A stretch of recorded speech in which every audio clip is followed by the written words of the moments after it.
Glória a Deus. Você já teve algum momento na sua vida em que você precisou restaurar algo? Levante a mão. Alguém que já precisou restaurar algo na sua vida, alguma área da sua vida? Bastante pessoas, hein? E não somente uma vez, mas várias vezes. Eu mesmo já precisei restaurar várias coisas na minha vida. Talvez algo dentro da sua casa, casamento, filhos, pais, irmãos.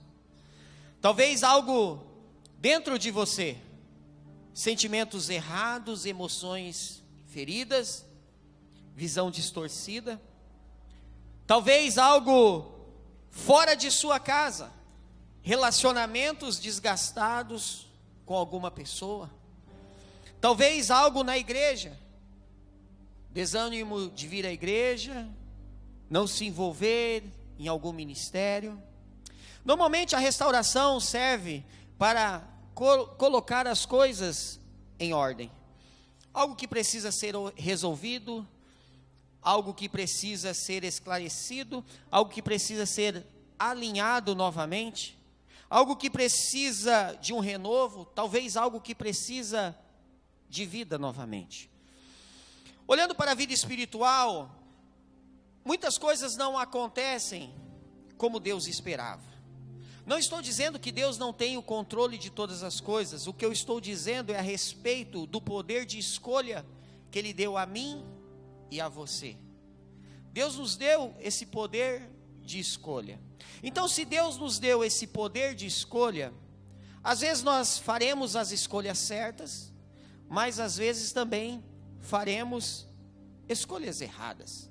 Nem sempre nós acertamos e nem sempre nós ouvimos corretamente a Deus. Não que Deus não está falando com a gente, mas às vezes a gente não está ouvindo a Deus, e aí a gente acaba fazendo escolhas erradas, e sofremos com isso. Naturalmente, quando isso acontece, é sinal que nós precisamos de uma restauração.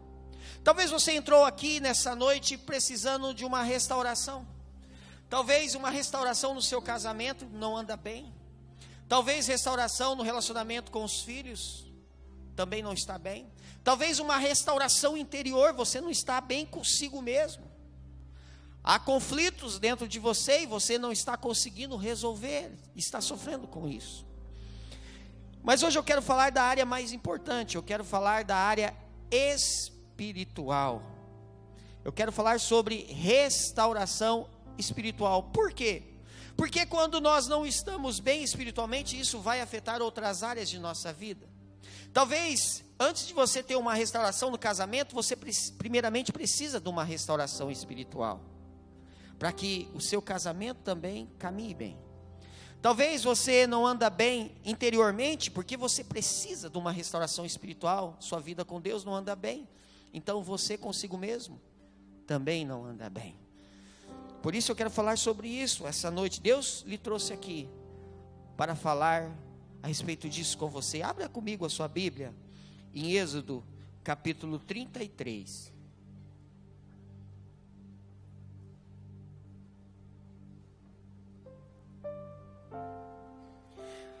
Você que veio aqui essa noite, eu quero dizer para você que Deus vai pegar você de jeito.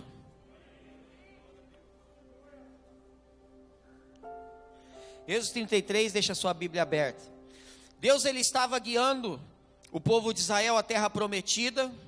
Então Moisés sobe ao monte para ter um encontro com Deus, e ele fica ali naquele monte, aonde ele recebe ali naquele encontro, naquele monte, as tábuas da aliança, onde estava escrito os 10 mandamentos.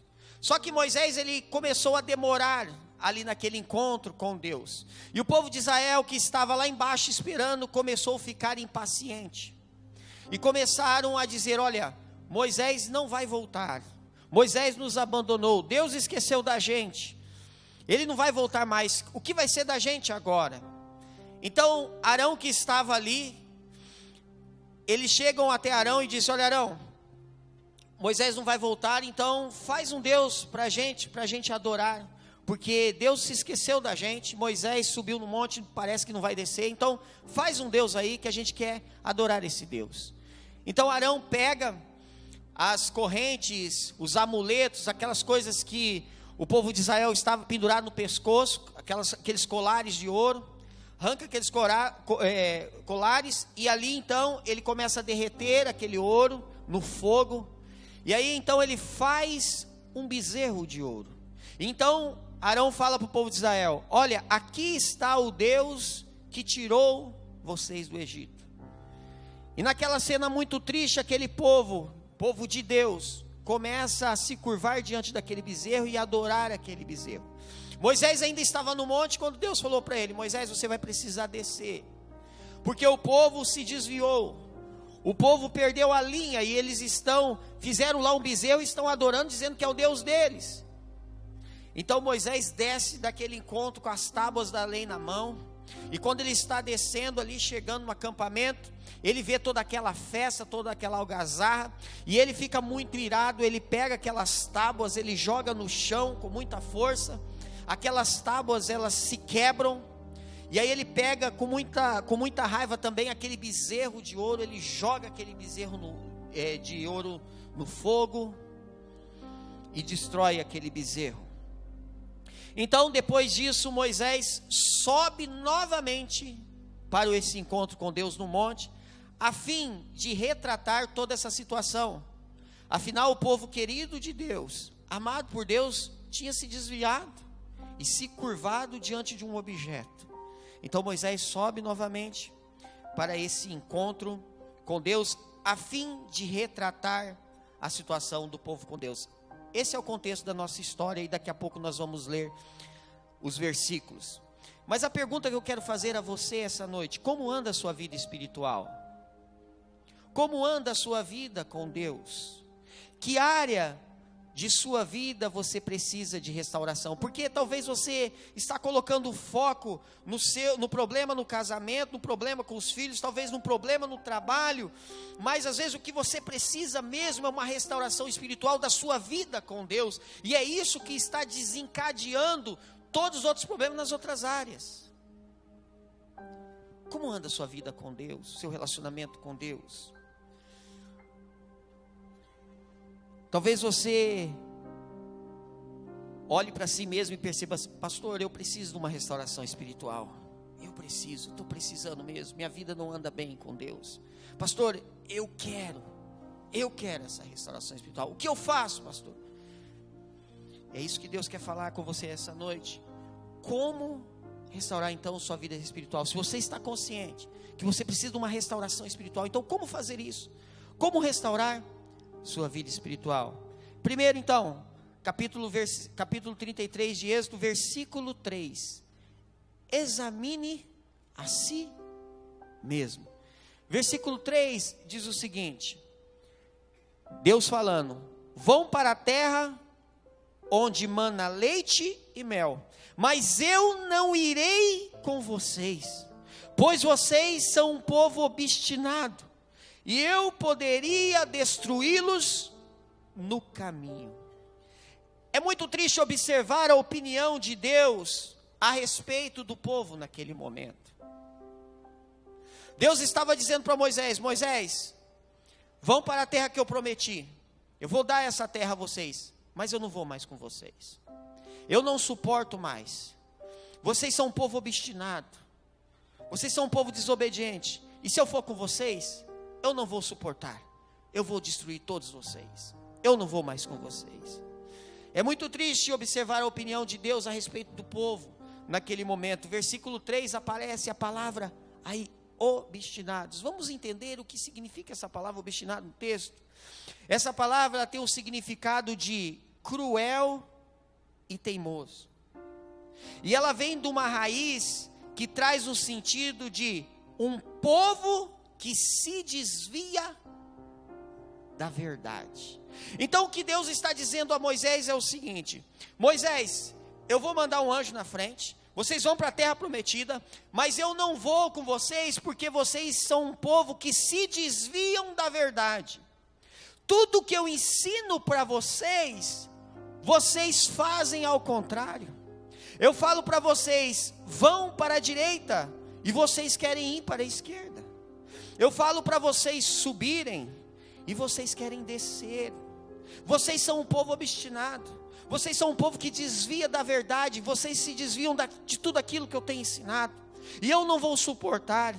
Se eu for com vocês, eu vou destruir, eu vou mandar um anjo, que o anjo é mais paciente do que eu.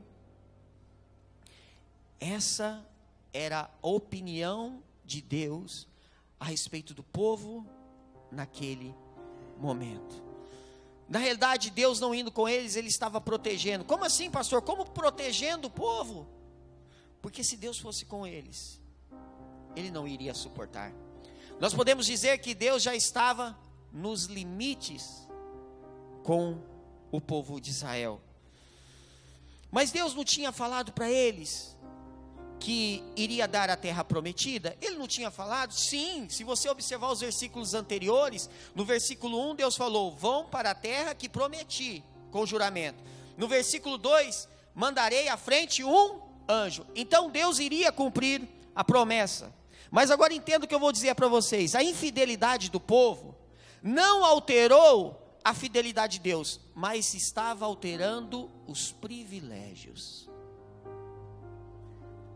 Embora o povo estava sendo infiel, Deus estava sendo fiel e cumprindo a promessa. Só que agora, Ele estava alterando os privilégios. Muitas vezes, Deus não vai deixar de nos amar, mas nós vamos perder privilégios.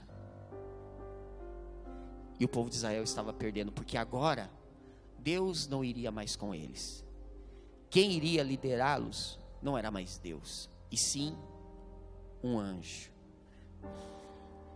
Ele iria cumprir a promessa, mas ele estava alterando a forma de cumprir a promessa. Irmãos, o que isso tem a ver com a gente? O povo de Israel achava que estava tudo bem. Moisés ficou lá, parece que Deus se esqueceu, vamos fazer um Deus aí qualquer, a gente adora. E quando eles fizeram aquele bezerro de ouro, eles começaram a falar, aqui está o Deus que nos tirou do Egito. Olha o cabimento, como que aquele bezerro de ouro feito por mãos humanas tinha tirado eles do Egito? Eles perderam a noção. O que isso tem a ver com a gente? Muitas vezes nós achamos, porque estamos bem financeiramente, porque não está tendo muito problema em casa, que é sinal que Deus está se agradando da nossa vida. É sinal que nós estamos bem com Deus. Mas pode ser que não seja. Por quê? Eu conheço muitas pessoas prósperas. Eu conheço muitas pessoas que não têm problemas em casa, mas não quer nem saber de pisar na igreja, não quer nem saber de Deus. É sinal que essa pessoa está bem espiritualmente? Claro que não. Você conhece muitas pessoas que não querem saber de Deus, que são prósperas e que estão bem dentro de casa. Isso não é sinal que ela está bem com Deus, não é sinal. E muitas vezes a gente se engana, porque eu estou indo bem no trabalho, não tenho problema com ninguém, que a minha vida está correta diante de Deus, quando na realidade não está. E agora eu vou dizer para você uma coisa, um dia a casa cai. Pode cair daqui uns dias ou lá na frente. Ou paga agora ou paga depois, mas um dia a casa cai. Por isso que é muito importante nos examinar com a régua de Deus. Não é a sua régua, não é a régua das pessoas, mas é a régua de Deus. Tem muitas pessoas que gostam de examinar a vida dos outros e não examina a sua. O orgulhoso aponta o dedo para as pessoas, mas o humilde aponta para si mesmo. Então, para restaurar a sua vida espiritual, você precisa fazer um exame de si mesmo. A igreja de Laodiceia, lá em Apocalipse, eles achavam que estavam bem. O que Deus diz para a igreja lá de Laodiceia, lá em Apocalipse? Vocês acham que vocês são ricos, mas vocês são pobres, miseráveis e nus. Eles achavam que estava tudo bem, na visão deles, mas para Deus não estava nada bem. O que Deus tem falado a você, revelado a você? Mas pastor, Deus não tem falado nada comigo. Você tem se dedicado tempo com Deus, para Deus falar com você? Porque se você não dedica tempo para fazer um exame, para Deus falar com você, Ele não vai falar mesmo. A falta de dedicação do tempo é você fechar os ouvidos e não ouvir a Deus. Para você restaurar sua vida espiritual, você precisa examinar a si mesmo para saber se há necessidade de mudanças. Vocês lembram o que aconteceu com o filho pródigo? O filho pródigo recebeu a sua herança, partiu para o mundão, gastou tudo que ele recebeu do pai, e chegou um determinado momento que ele teve que trabalhar numa fazenda, e aí ele foi alimentar os porcos, e ele dando alimento ali para os porcos, ele olhou os porcos se alimentando, e ele estava com muita fome, e ele sentiu o desejo de comer aquilo que os porcos estavam comendo. E naquele momento, ele caiu em si, diz a palavra. Naquele momento, ele olhou para ele e falou: o que eu fiz da minha vida? Eu estava muito bem na casa do meu pai, eu tinha fartura, eu tinha de tudo, eu tinha o amor do meu pai por perto, e agora eu estou aqui passando fome, desejando comer o que os porcos estão comendo. Eu vou voltar para a casa do meu pai. O que o filho pródigo fez, irmãos? Ele estava fazendo um exame de si mesmo. Ele falou: eu preciso de restauração, eu preciso voltar. Ele examinou a sua situação, caiu em si e voltou. E o seu pai o recebeu de braços abertos. Então o primeiro passo para uma restauração espiritual é você fazer um exame de si mesmo. E esse exame, irmãos, não é só quando participamos da ceia, porque a gente participa da ceia uma vez por mês e a gente lê aquele texto tradicional: examine, pois, o homem a si mesmo. Esse exame tem que ser diário, porque eu posso estar na presença de Deus hoje e amanhã não estar. Eu posso estar na presença de Deus aqui dentro e lá fora eu sair da presença de Deus. Então, primeira coisa, examine a si mesmo. Segundo, versículo 4: arrependa-se e elimine o pecado. Versículo 4 diz o seguinte: quando o povo ouviu essas palavras terríveis, começou a chorar, e ninguém usou enfeite algum. Então Moisés traz o recado de Deus para o povo. Gente, é o seguinte: Deus falou que nós somos um povo obstinado, e Ele disse agora que não vai mais com a gente para a terra prometida. Ele não vai mais nos liderar, Ele vai mandar um anjo. Naquele momento o povo começou a chorar amargamente, e eu fiz uma pergunta aqui para o texto: por que o povo chorou? Será que eles choraram porque sem Deus eles não iriam conquistar a terra? Será que eles pensaram assim, começaram a chorar: gente, o sonho da nossa terra se foi, Deus não vai com a gente, e agora nós não vamos ter mais terra, nós não vamos ter mais promessa? Ou será que eles choraram porque sem Deus a vida não tem sentido? Gente, acabou a vida para a gente, porque Deus falou que não vai mais com a gente, e a vida não tem sentido sem Deus. Agora a pergunta é para nós: por que Deus é importante para você? Por causa das bênçãos? Por causa dos livramentos? Por causa da vida eterna que Ele nos garante? Ou porque a vida sem Deus não tem sentido? De certa forma, o povo estava arrependido. Por quê? O arrependimento deles foi acompanhado de uma mudança de atitude, porque não adianta só você se arrepender e não mudar de atitude. Se você olhar no texto, versículo 4, o arrependimento foi acompanhado de uma atitude de mudança. Olha o que diz o texto: ninguém usou enfeite algum. Vamos entender o que era esse enfeite? Esse enfeite era usado nos pescoços. Onde eles conseguiram esse enfeite? Quando eles saíram lá do Egito, que Deus libertou, quando Deus enviou a última praga, que foi a morte dos primogênitos, Faraó liberou e o povo foi saindo do Egito, e eles chegaram até os egípcios e pediram o ouro. A Vasti falou aqui no momento do mini. Eles pediram o ouro e o povo deu. O povo queria ficar livre do povo de Israel, trazendo tanta praga, tanta maldição. Falou: toma, ó, me dá seu ouro, me dá sua corrente, toma, leva, mas vai embora do nosso país. Então eles estavam com aqueles ouros, e de certa forma aquele enfeite, ele lembrava uma libertação. Se eles olhassem para aquele enfeite, eles estavam lembrando o quê? Da libertação. E aí eles ficaram só que também aqueles enfeites eram de origem pagã. também não era algo muito legal para se usar como amuleto da sorte. Muitos usavam como amuleto da sorte. Aquela coisa que muitas pessoas, às vezes, né, pessoas que não conhecem a palavra, compram um carro zero, penduram uma fitinha vermelha na placa, ou colocam uma fitinha vermelha no braço do bebê, né? Então, tipo assim, espantar mal olhado, né? Pessoal que não tem conhecimento da palavra de Deus faz muito isso. Então, para alguns, aquilo lá era uma espécie de amuleto da sorte. Então, o que eles fizeram? Quando eles souberam que Deus não iria mais com eles, eles arrancaram aquilo do pescoço. E não quiseram usar mais. O que isso tem a ver com a gente? Irmãos, nós não precisamos de amuletos. Nós precisamos do Senhor. Às vezes a sua vida espiritual está precária porque você está cheio de amuleto. O que pode ser seu amuleto? Se apoiar em sua própria inteligência, você quer resolver os problemas da sua maneira, você não consulta a Deus, você não toma uma decisão consultando a Deus, e você leva a vida do jeito que você quer. Você diz que serve a Deus, diz que o Senhor é o Senhor da sua vida, mas você faz da vida do jeito que você quer. Isso está sendo seu amuleto, pendurado no seu pescoço, a sua própria inteligência, ou seu legalismo. Você faz as coisas na igreja para querer a aprovação de Deus. Eu estou fazendo por merecer, Senhor, o Senhor tem que me abençoar. Às vezes o legalismo e a religiosidade é o seu próprio amuleto. Mas por isso que a fé, ela é desafiadora, porque ela nos desafia a jogar fora todo tipo de amuleto. Amém? Porque nós não precisamos deles. E foi isso que o povo fez.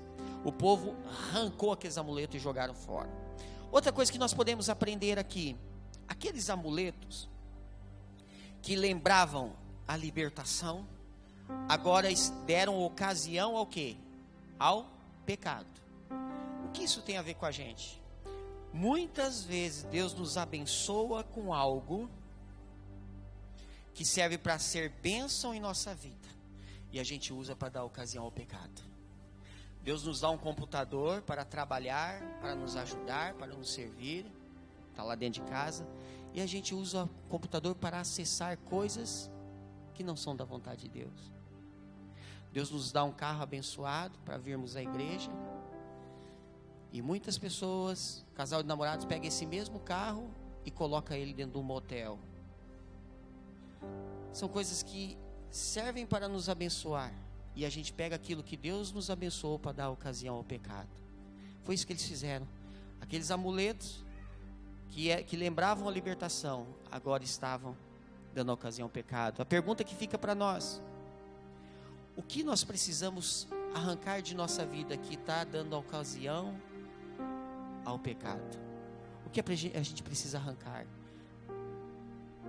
O que a gente precisa eliminar? Porque isso tem servido e tem promovido o pecado na nossa vida.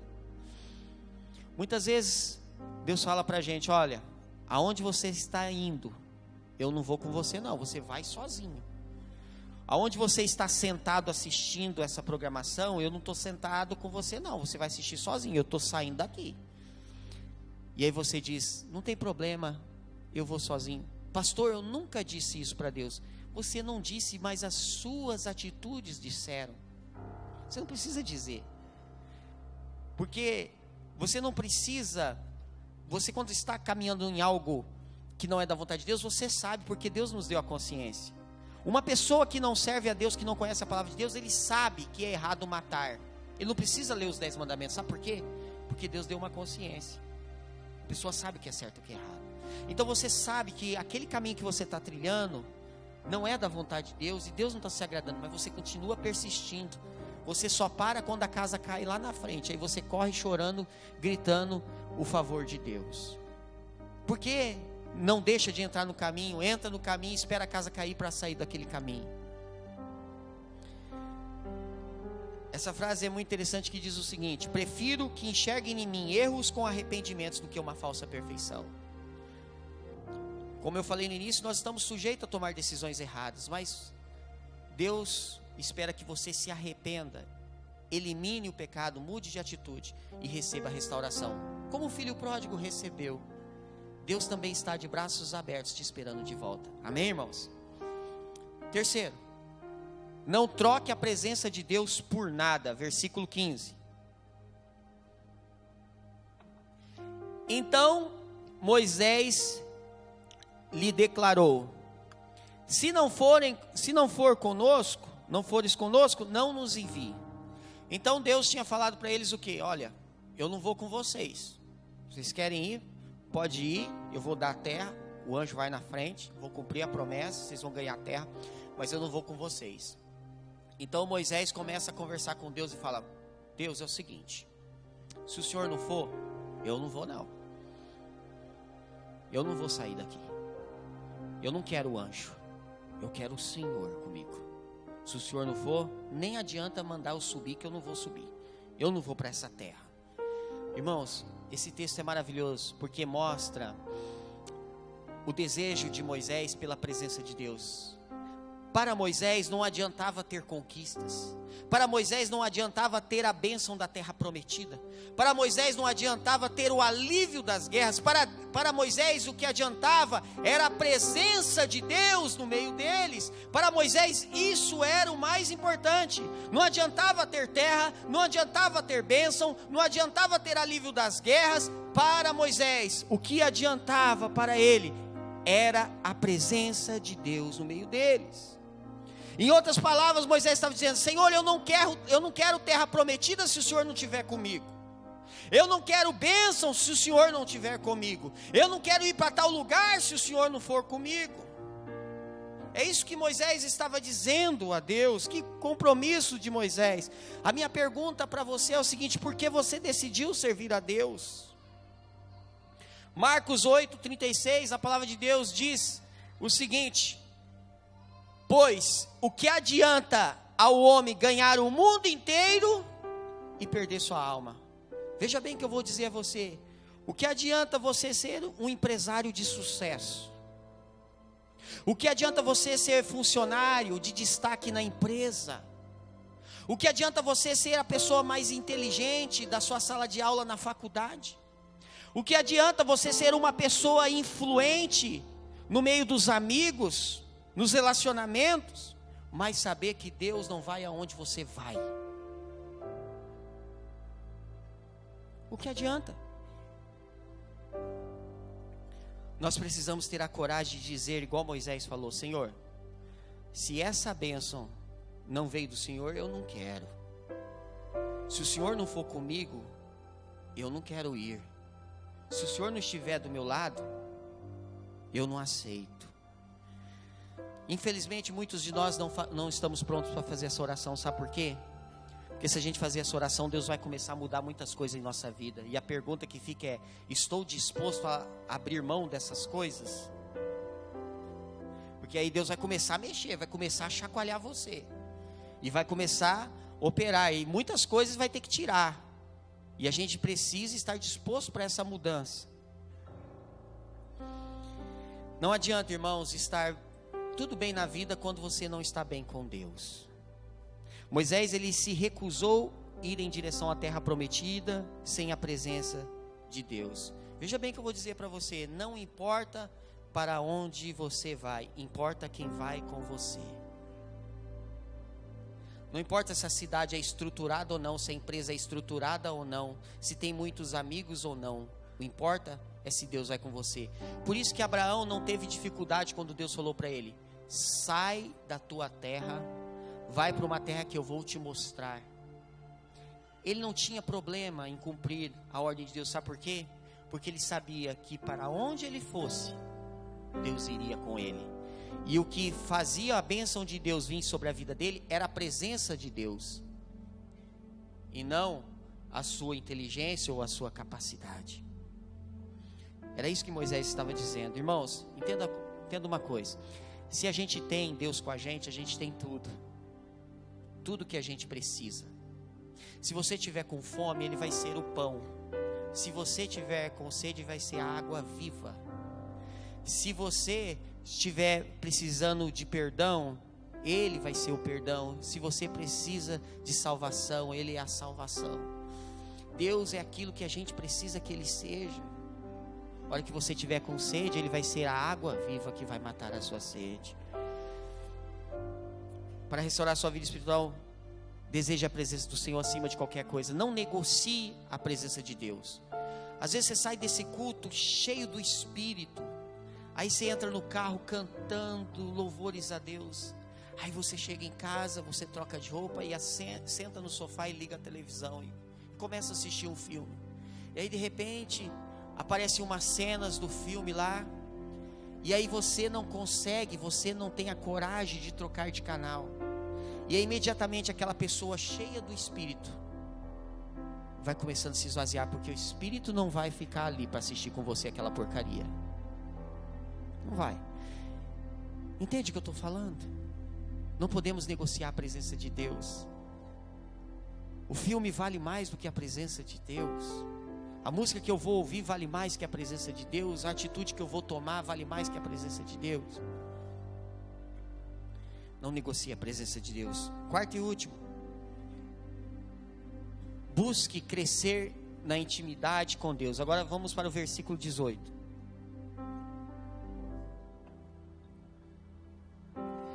Então disse Moisés: peço-te que me mostres a tua glória.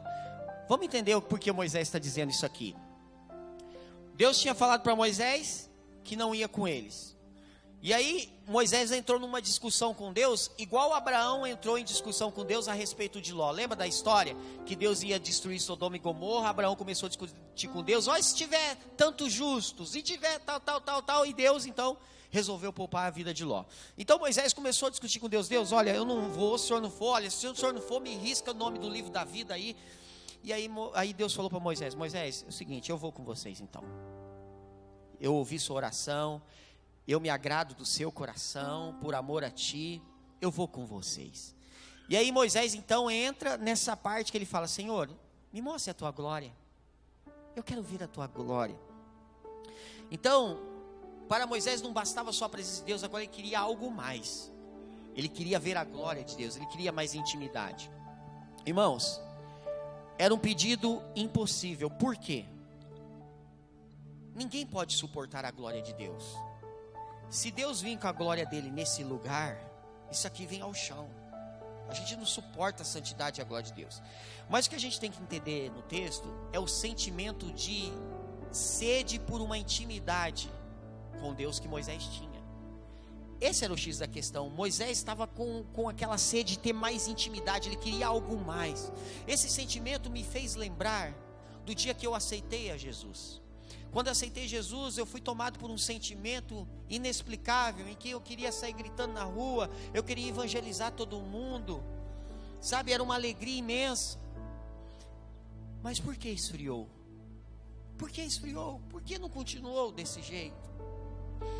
Se você observar nesse capítulo, depois você pode ler em casa, você vai reparar que existia a tenda do encontro. O que era a tenda do encontro? A tenda do encontro era uma tenda que ela ficava um pouco distante do acampamento. Toda vez que Moisés queria consultar a Deus, Moisés ia para essa tenda do encontro. Lá nessa tenda do encontro, Deus falava com Moisés, Deus honrava a vida de Moisés, Deus dava visão para Moisés. O que isso tem a ver comigo e com você?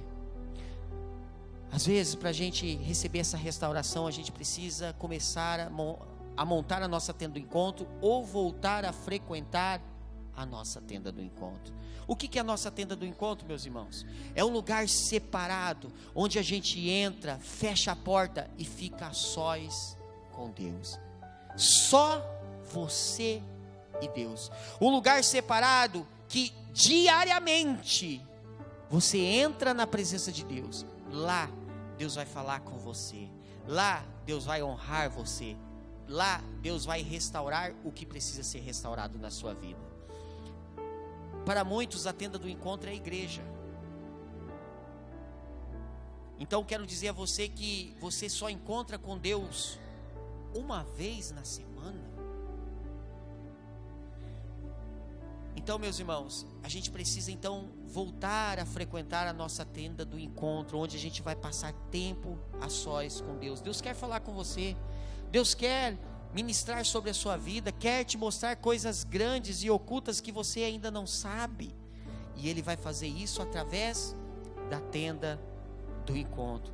Não se contente com a igreja, vir à igreja é muito pouco, você precisa se encontrar com Deus todos os dias. Irmãos, a intimidade com Deus é tudo. Quanto mais você frequentar a tenda do encontro, menos você vai precisar de restauração. Porque quanto maior a intimidade com Deus, maior vai ser a sua espiritualidade. Então, quanto mais você frequenta a tenda do encontro, menos você vai precisar de restauração no casamento, na vida com os filhos,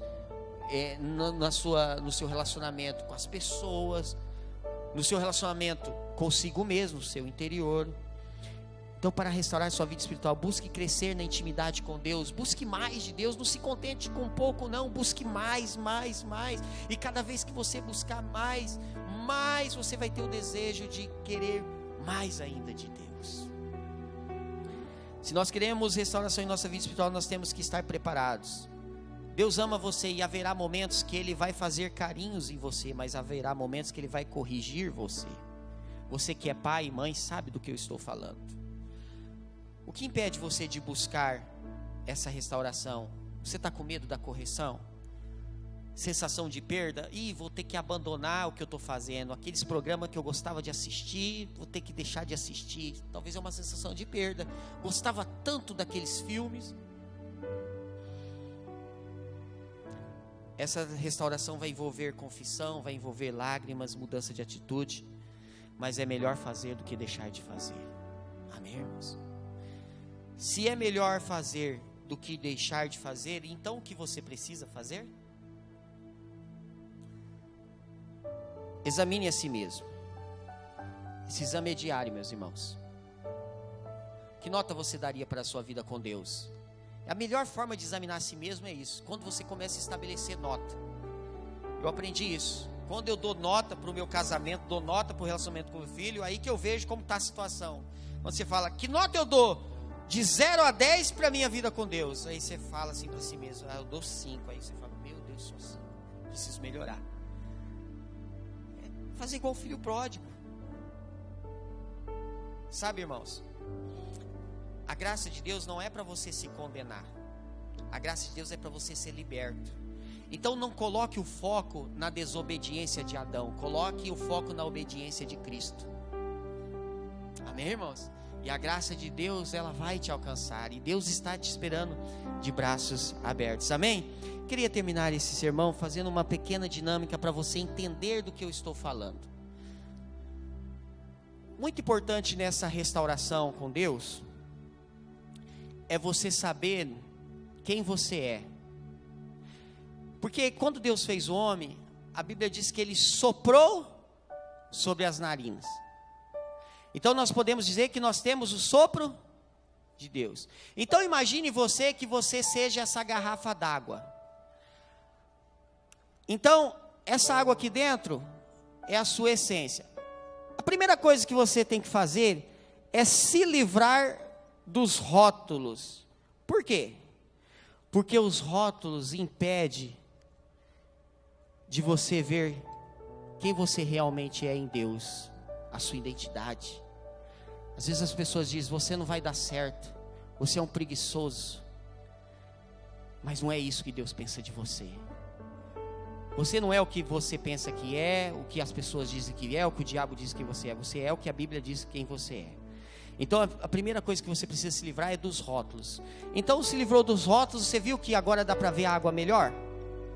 Porque eu me livrei do rótulo. Então sem rótulo você enxerga a sua verdadeira essência em Deus. Segunda coisa que você precisa é não deixar a sua essência desprotegida. Porque se a sua essência ficar desprotegida, ela vai ser contaminada pelas coisas do mundo. A Bíblia diz lá que uma mosca, ela entrou e contaminou todo o frasco de perfume. A questão não é porque a mosca contaminou o frasco de perfume. A questão é, ela contaminou porque o frasco estava aberto. Porque se estava fechado, se tivesse fechado, não teria contaminado. Então, você precisa proteger a sua essência, para que você não seja contaminado com as pessoas, com os valores do mundo, para que você não seja contaminado pelo aquilo que o diabo diz a você, porque a Bíblia diz que no mundo nós teríamos, então você precisa proteger a essência. Por quê? Porque no mundo você vai ser chacoalhado. No mundo você vai ser colocado de cabeça para baixo. No mundo talvez as pessoas irão assim chutar você no mundo. Só que a sua essência continua a mesma, porque ela está protegida. A única coisa que você vai fazer é abrir a sua essência. Sabe para quê, irmãos? Para multiplicar na vida das pessoas. Amém? Fique em pé que eu quero orar com você.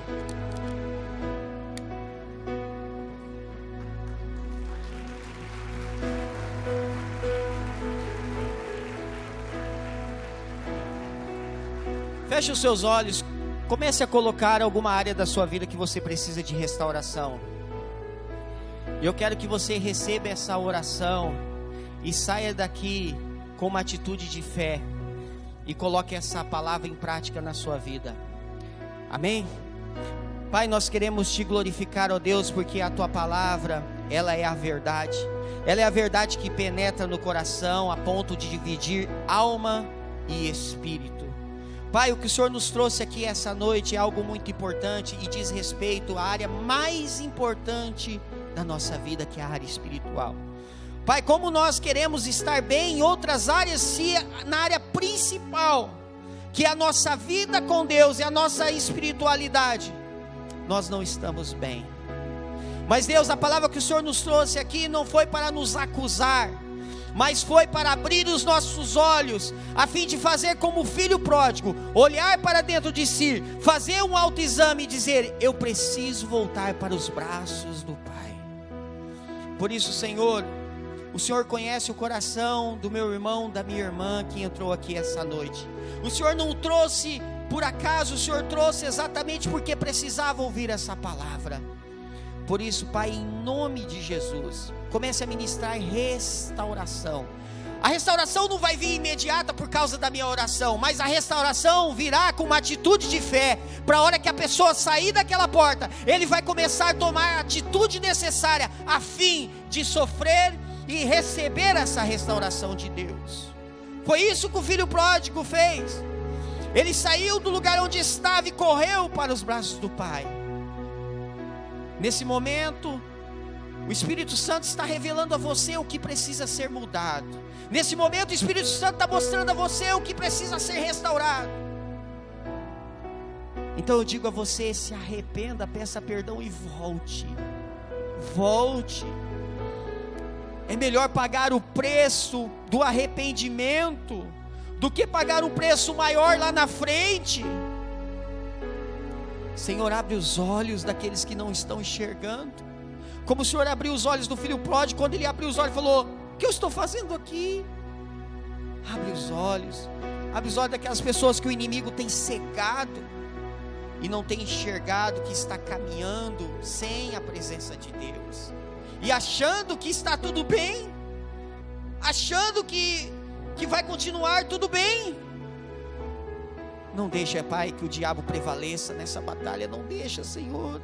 Não deixa que o orgulho prevaleça nessa batalha. Não deixa que a vergonha prevaleça nessa batalha, que o sentimento de culpa e condenação prevaleça nessa batalha. Oh Deus, que prevaleça agora o arrependimento, Senhor, e a oração de confissão. Nós precisamos de uma restauração, Senhor, porque sem Ti a vida não tem sentido, Pai. Não adianta, Pai, ter tudo na vida e não ter o Senhor, porque o Senhor que é tudo, Pai. Ministra esse nosso coração, Senhor. Nos ajuda a montar novamente a nossa tenda do encontro. Talvez a tenda do encontro já está até montada e o Senhor está lá esperando, passa dia e a gente não aparece, passa semanas e a gente não aparece. Nos ajude, Espírito Santo. Nós queremos voltar para a tenda, lá onde nós vamos receber restauração, onde o Senhor vai falar com a gente, onde nós teremos a vitória sobre as nossas lutas, Pai. Deus, e que o Seu amor continue sendo derramado sobre nossas vidas. Nós Te agradecemos. Que a Sua graça continue sendo derramada em nossas vidas e nós tomamos posse, Pai. E que as consolações do Teu Espírito Santo, nós Te agradecemos, continue sobre nossas vidas, em nome de Jesus. Amém. Vai na graça, vai na paz. Deus abençoe sua vida, meu irmão.